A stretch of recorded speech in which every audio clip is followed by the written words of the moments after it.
So you've got species watching you that know exactly who you are. This looks like the underground. So there must be a tunnel system underground where these things are able to travel, function, live. Some of them live underground in Arizona. I don't know what this is, but with reptilians, it seems like there is a interdimensional species that has been watching you for quite some time. With Merkaba, this is a Hebrew word for divine chariot, for the chariot of God. So whatever these species are, work together with the men in black, this could be the system, to literally watch and surveillance you.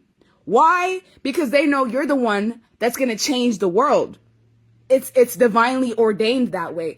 They used to surveillance you physically, but because of AI and new technology like flock cameras, these techs detect chosen ones, detect